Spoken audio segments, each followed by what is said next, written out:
This is not a typical jelly, it's a cutting jelly for like digestion, debloating. Le 12 janvier, Kylie Jenner apparaît dans cette vidéo promotionnelle de la marque sud-coréenne de compléments alimentaires Foodology. Elle commence sa routine maquillage et elle sort de son sac à main un petit stick de gelée goût grenade. Depuis la publication de cette vidéo, de nombreuses personnes se sont filmées en train de tester la Cutting Jelly, gelée coupe-faim en français. Elle est même devenue numéro 1 des ventes aux États-Unis sur le site Amazon dans la catégorie contrôle de l'appétit et coupe-faim. Ces sticks qui aident à digérer et réduisent les ballonnements sont vendus dans des boîtes de 10 unités à environ 19 €. Quand on regarde un peu plus près ces compléments alimentaires, on peut voir qu'ils contiennent des extraits de Garcinia cambogia, dont le fruit contient de l'acide hydroxycitrique qui se veut être le principe actif pour réduire l'appétit, des fibres qui ont pour promesse d'augmenter la satiété et de stimuler le transit, des concentrés de fruits et des additifs divers. Vu des ingrédients, la gelée va venir tromper les signaux du corps en remplissant l'estomac d'une substance non nutritive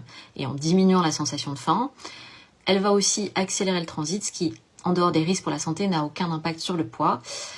Et le problème dans tout ça, c'est qu'on ne répond plus aux besoins réels en utilisant des produits qui ne sont pas sans risque et qui n'apportent rien sur le plan nutritionnel. En France, l'Agence nationale de sécurité du médicament et des produits de santé a interdit en 2012 la vente et l'administration de médicaments contenant du Garcinia cambogia. Après les médicaments, un arrêté du ministère de l'Agriculture publié en avril 2025 a provisoirement interdit la vente des compléments alimentaires qui contiennent cette plante. Une simple recherche sur Google concernant la Garcinia cambogia nous amène à tomber sur le rapport de l'ANSES publié en mars 2025.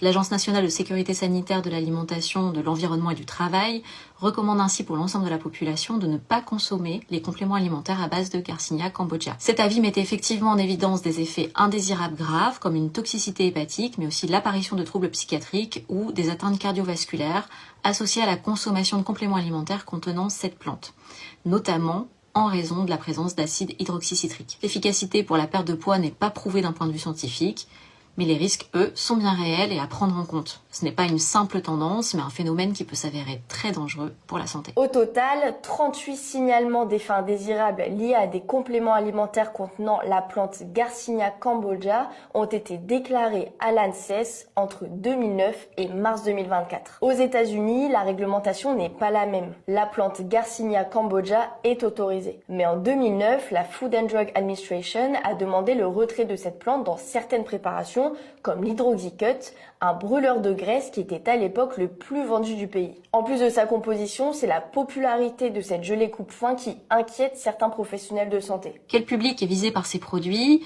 C'est principalement les jeunes et surtout les jeunes femmes qui sont malheureusement un public très vulnérable vis-à-vis de ces messages et plus à risque